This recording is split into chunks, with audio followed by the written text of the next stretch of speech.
Hey everybody, Scoutcrafty here again. It's TGIF. Thank God it's Friday. Yep, made it through another week. And today we have a good project planned today. You know, when I was speaking to my friend and mentor Dan Semmel at the last meeting, Dan says some of his favorite videos that I do is when we repurpose tools. You know, when we take one tool, make it into another or something, and repurpose and kind of fabricate. And I really love that too. So we're going to try and put more of that in, including today. I got a nice project planned. Hope it comes out nice. Also, I have a couple snippets that I had to cut from last video, 1300. Let's see what that means. Hopefully I could squeeze that in here. So let's get started right away with a great before and after project. Let's go. You know, when I wear a wire brush down to the bottom, I really wear it down to the bottom. This is a one wire brush, but I said, you know, I'm looking at this and I said, these washers that encase the wires for the wire brush, I said, they're like almost like a Fender washer, and I could see these coming in handy at one time or another. But I was looking at the way they were pushed together. Obviously, this here is this one has a flange on it that's pressed down. So I said, I wonder if I can get these apart. So what I'm going to do is I'm going to take it over to the drill press with the step drill and try and remove this flange. You know, if you don't already own a step drill, they are one of the most fantastic drills and accessories you can have in the shop. Okay, here's the little ring that the step drill cut off, that flange, right? And look at this. Here's one half of it. Like I said, a useful Fender washer, kind of an unusual size or something you could use. And I always wondered how these wires were inside the wire brush. You see they're bent over. Okay, so they're bent over. It's one wire wraps around here. Pretty interesting, huh? Never seen that before. And again, this is one of the softer wire brushes. I wonder if there's a wire in between there. And then here's the other washer, and you just would have to take a countersink or something and get this part off to make it two usable washers that'll go in the Fender washer bin. Next up, a while back on eBay, I picked up this lot of rusty chisels for next to nothing.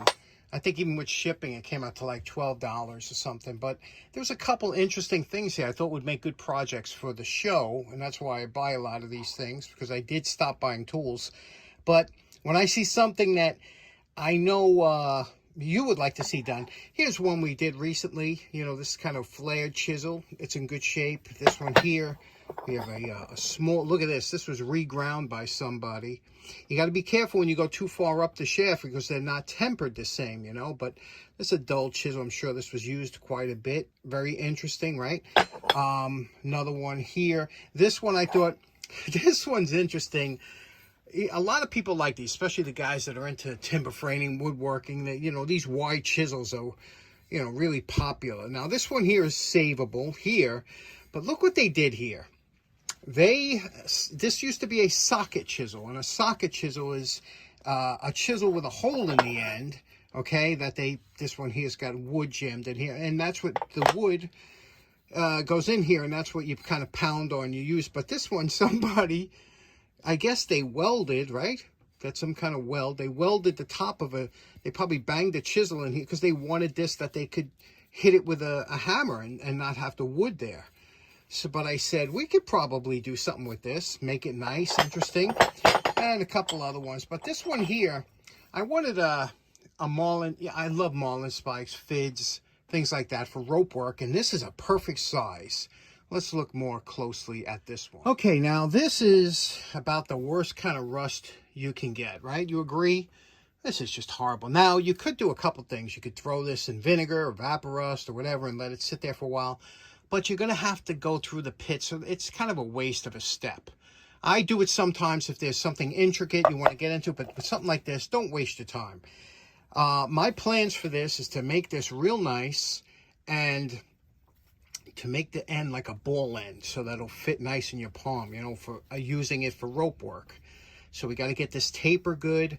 So let's get started. This should be a fun project. Let's do this. Now, the first thing I'm going to do, just to show you how messed up, I'm going to take this to the wire brush just for the top inch of this to show you why it's a waste to do the wire brush even. Okay, you can see I did a little on the wire brush, only because I got that new wire brush. I want to break in a little bit. Wire brushes are very similar to like a sandpaper. You know, when they first start, they're very grippy and gritty. You know, sometimes I like to smooth them out a little bit, so a piece of steel on there just wears them down a little bit so they're softer.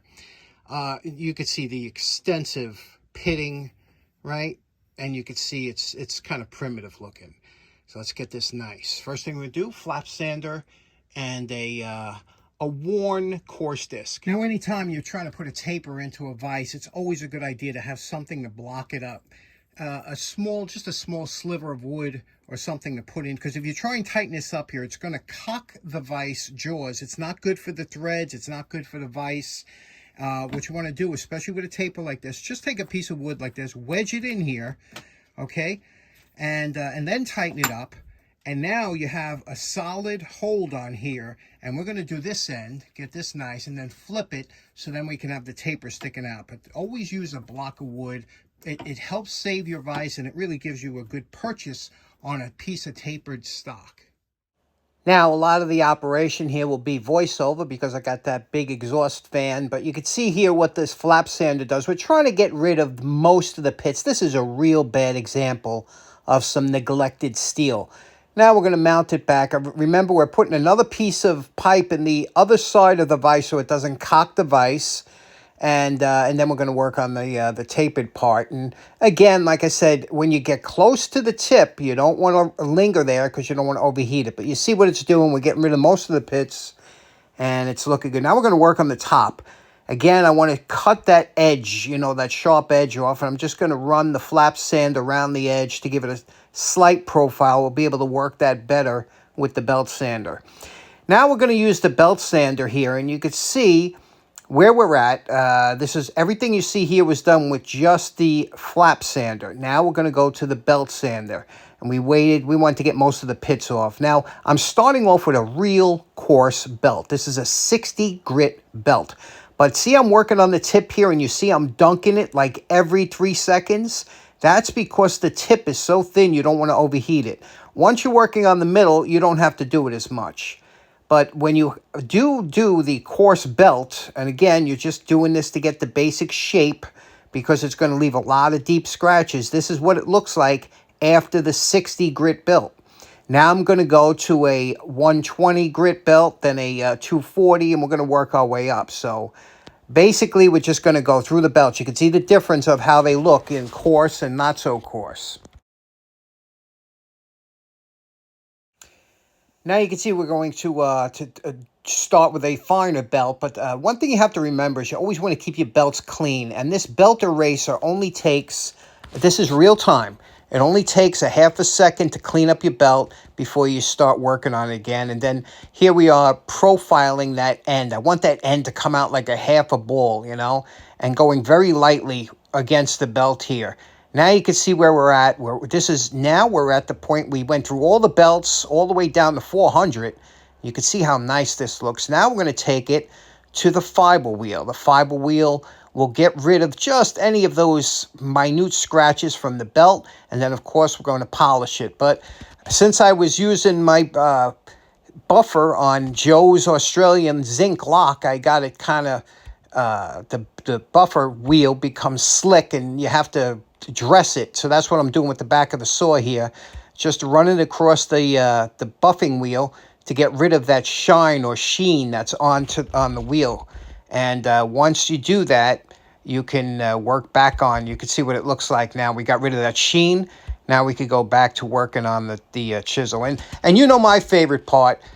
Remember what this chisel or punch or whatever it was looked like before we started? And we're calling this project done.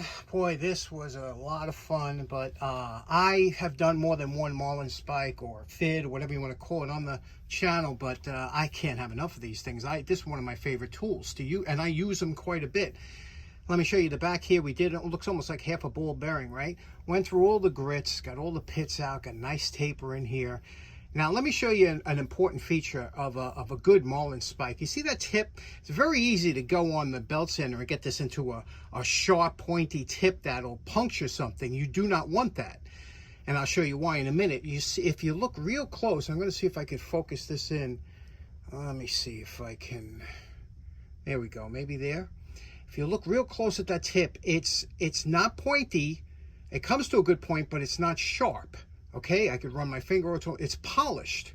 And the reason that is, and what a Marlin spike, when you want to take out a knot or something, you want this to go in. Here's a piece of cotton rope. If I had this sharp, it would pierce the fibers.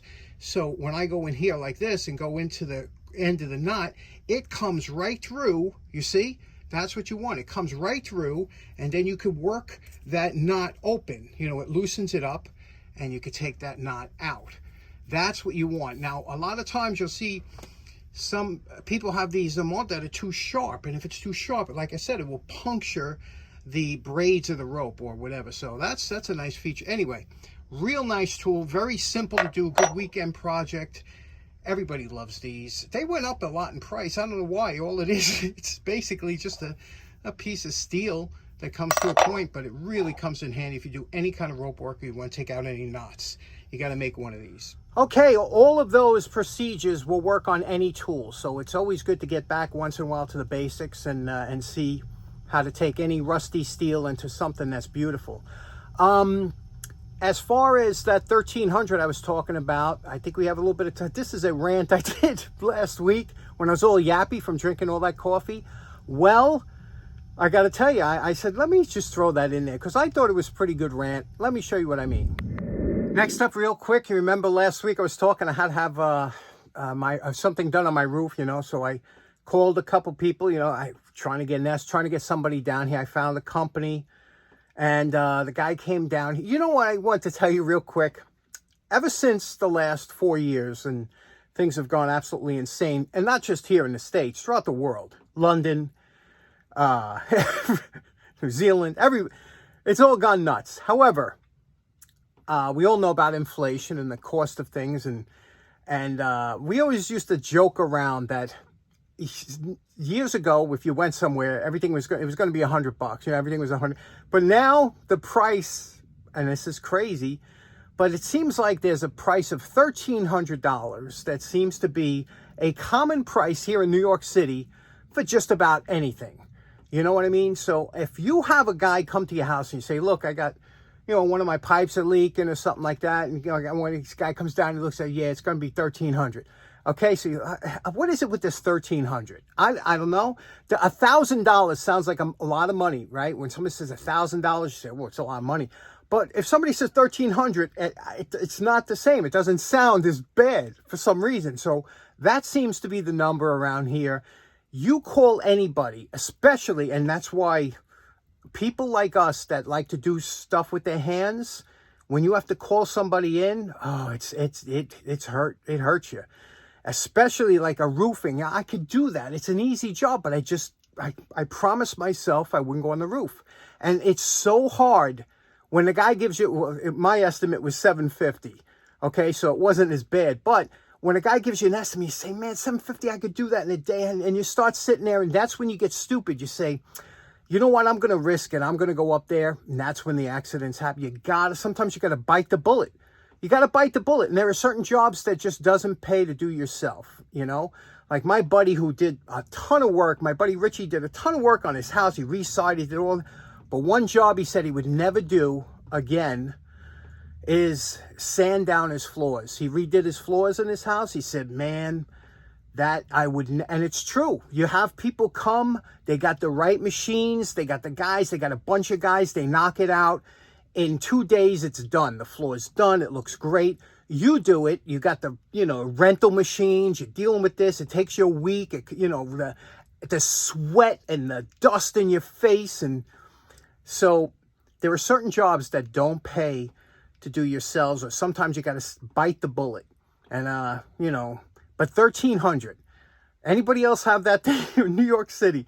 No matter what it is. You go to a mechanic, you say, yeah, something, yeah. You know, you got this, it's going to be $1,300. You're like, what? $1,300. That's the new number here in this city.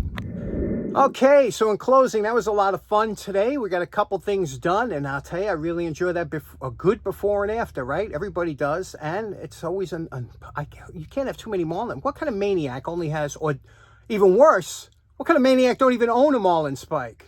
It shivers me timbers. Okay, take care. Have a nice day. We'll see you. Enjoy your weekend. Take care. Bye-bye.